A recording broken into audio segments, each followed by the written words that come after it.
Greetings, Free Library patrons. This is Widener Children's Librarian, Mr. Dan, and today I'm going to be reading one of my favorite children's books, Sylvester and the Magic Pebble, written by William Steig. So please enjoy. Sylvester Duncan lived with his mother and father at Acorn Road in Oatsdale. One of his hobbies was collecting pebbles of unusual shape and color. On a rainy Saturday during vacation, he found a quite extraordinary one. It was flaming red, shiny, and perfectly round like a marble. As he was studying this remarkable pebble, he began to shiver, probably from excitement, and the rain felt cold on his back. "I wish it would stop raining," he said. To his great surprise, the rain stopped. It didn't stop gradually, as rains usually do. It ceased. The drops vanished on the way down. The clouds disappeared, everything was dry, and the sun was shining as if rain had never existed. In all his young life, Sylvester had never had a wish gratified so quickly.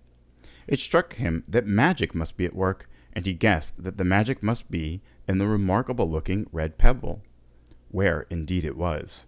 To make a test, he put the pebble on the ground and said, "I wish it would rain again."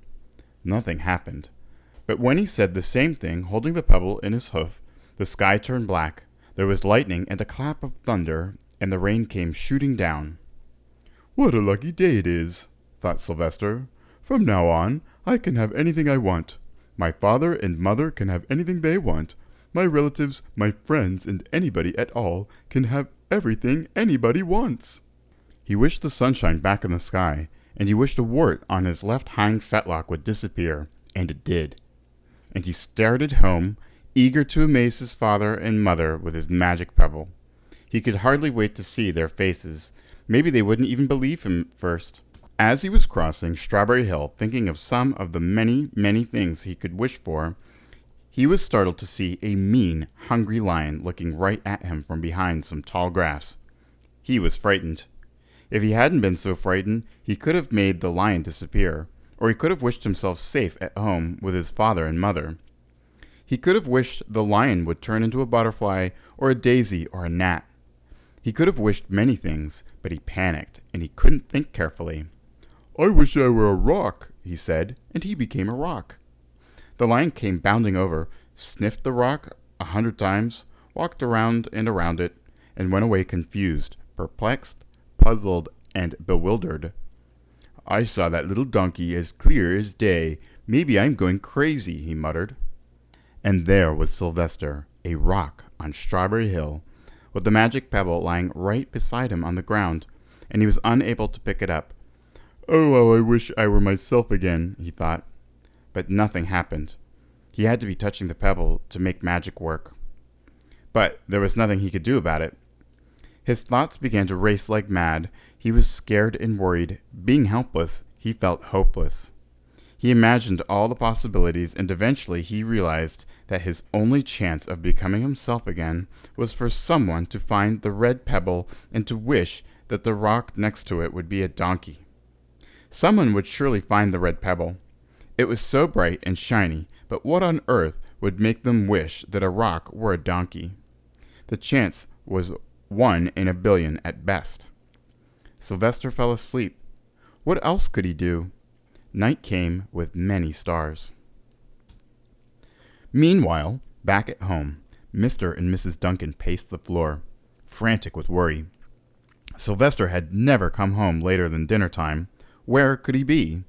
They stayed up all night wondering what had happened, expecting that Sylvester would surely turn up by morning, but he didn't, of course.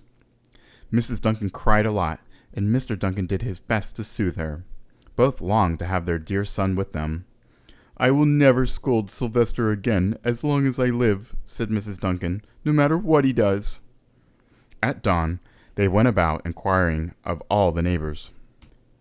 They talked to all the children, the puppies, the kittens, the colts, the piglets.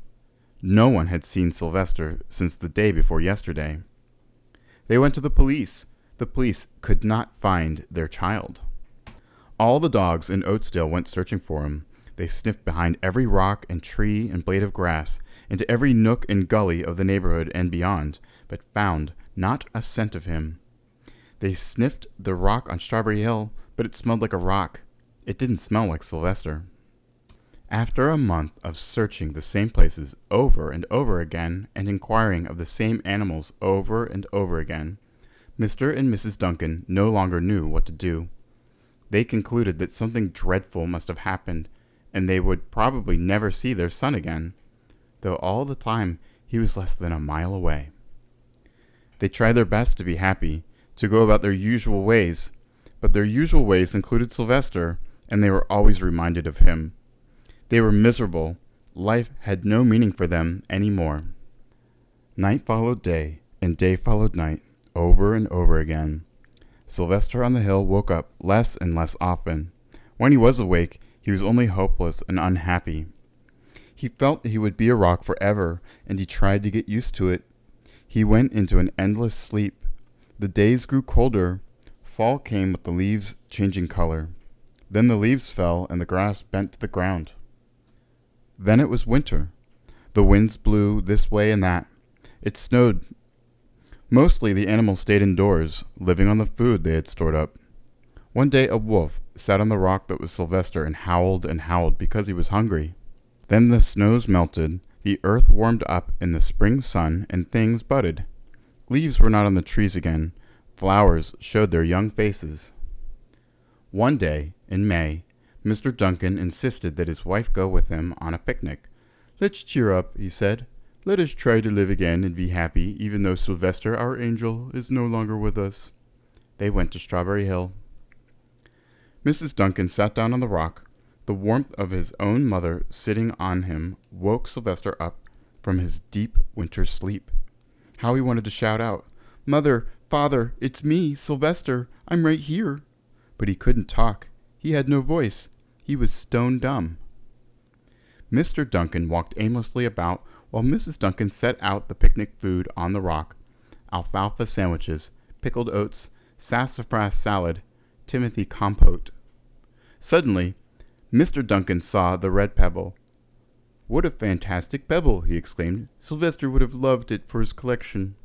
He put the pebble on the rock. They sat down to eat. Sylvester was now as wide awake as a donkey that was a rock could possibly be. Mrs. Duncan felt some mysterious excitement. "You know, Father," she said suddenly, "I have the strangest feeling that our dear Sylvester is still alive and not far away." I am, Sylvester wanted to shout, but he couldn't. If only he had realized that the pebble resting on his back was the magic pebble. "Oh, how I wish you were here with us on this lovely May day," said Mrs. Duncan. Mr. Duncan looked sadly at the ground. "Don't you wish it too, Father?" she said. He looked at her as if to say, "How can you ask such a question?" Mr. and Mrs. Duncan looked at each other with great sorrow. "I wish I were myself again. I wish I were my real self again," thought Sylvester, and in less than an instant, he was. You can imagine the scene that followed: the embraces, the kisses, the questions, the answers, the loving looks, and the fond exclamations. When they had eventually calmed down a bit and had gotten home, Mr. Duncan put the magic pebble in an iron safe. Someday they might want to use it, but really, for now, what more could they wish for? They all had all they wanted. The end.